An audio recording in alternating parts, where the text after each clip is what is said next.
former Premier Dame Jennifer Smith, former Premier Alex Scott, other head table guests, cabinet colleagues, members of Parliament, future members of Parliament, party executives, delegates, PLP members, and supporters, good evening. That time has come. The words you waited so patiently to hear have now been spoken. The general election has been scheduled for Tuesday, December 18, 2007. Tonight, we join together like we have never joined together before. We move forward lockstep towards a victory for the people of Bermuda.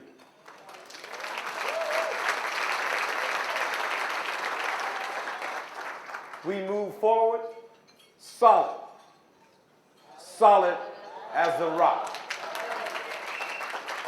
Because with your support, your energy, your fortitude, your commitment, your hard work, your steely resolve, and your prayers, the winner of the election will be the Bermuda Progressive Labor Party.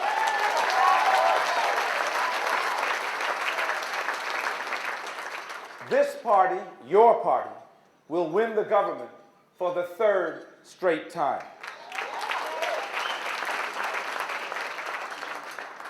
Why will we win? Because we deserve to win.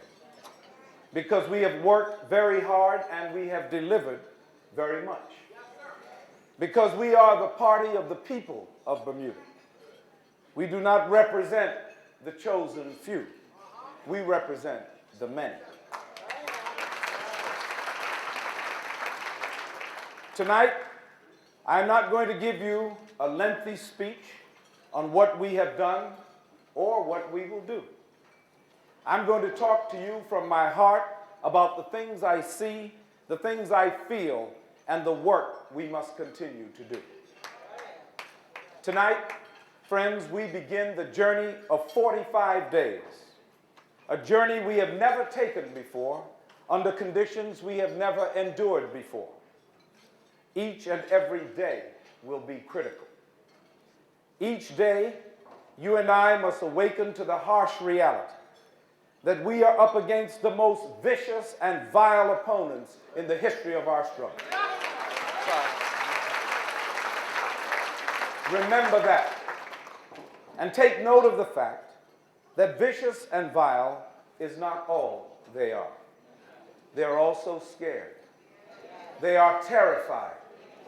That is why they have authored and executed a smear campaign of gigantic proportions. You know what I'm talking about. The nonstop media attack on my colleagues and me. Lie after lie. Horrible allegation after horrible allegation. All designed to convince you that I and my PLP government cannot be trusted. Not one proven allegation, not one cedar beam, not one piece of paperwork that proves the gate of my house was paid for by the Ministry of Transport. Not one shred of evidence to prove that I did not sell my house for fair value. Quite the opposite, as substantiated by the fact that they will not sell it back to me. Nada, nada, nada. And some said to me, why don't you deny and disprove these allegations? Brown, why don't you invite the media into your house to prove you do not have the cedar beams? Why are you pursuing a personal lawsuit against the local press? Why did you sue the newspapers on behalf of the government? Why are you attempting to suppress what the press has to say? What, Brown, are you afraid of? Let me start with the last question first and move backward. I am not afraid of you, UBT. And I am not afraid of your lies. Yes, a free press is vital in a democracy. But the press, in cahoots with a morally bankrupt, desperate opposition, is an irresponsible press. When it prints unsubstantiated tales supposedly contained in a stolen police file about my colleagues and me. I defended the right of all Bermudians to be free from the politics of personal destruction. On behalf of the government and the people, we made the decision that we would pursue to the Privy Council the sanctity of police files and the right of every Bermudian to be free from targeted discrimination based on their contents. As you know, the Privy Council ruled against us. I'm disappointed that they rejected our petition, but believe you me, I've had worse nightmares than that. We fought valiantly for a principle in which we believe. This is what men and women do. This is what leaders do. Hear this and hear this well. I have nothing to hide, but no one, including my PLP colleagues and myself, should be publicly persecuted and debased because of uncontested utterances found in a stolen police file. And that is why I instituted the personal lawsuit. The easiest course in the world for me would have been to invite media and anyone else into our home to look for cedar beams, because they do not exist. They never existed. Milled or whole, in my closet, my ceiling, my bedroom, my living room, no place in my home now or ever. Cedar beams were always a non-starter. I read about them in the paper when you did.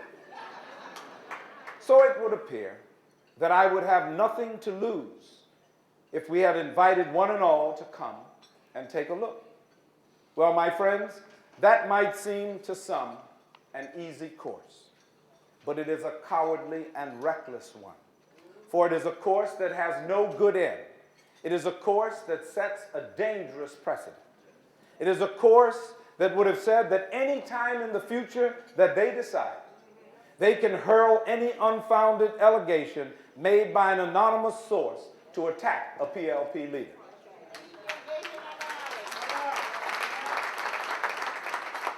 And that leader must kowtow and answer those allegations made by those anonymous sources. That leader must backpedal and disprove something that should not have been alleged in the first place. As in, when did you stop beating your wife? Not this leader, my friends, not this one. That is their problem with me. That is why they have unceasingly attempted to discredit me. But they do not know me, and obviously they do not know you. They know that I have dared to lead the fight to dismantle a system based on white privilege. What they would prefer is a leader who is more like their followers, someone who does not deal with these types of issues. They do not know that I am the humble but proud son of Helene Darrell and D.A. Brown.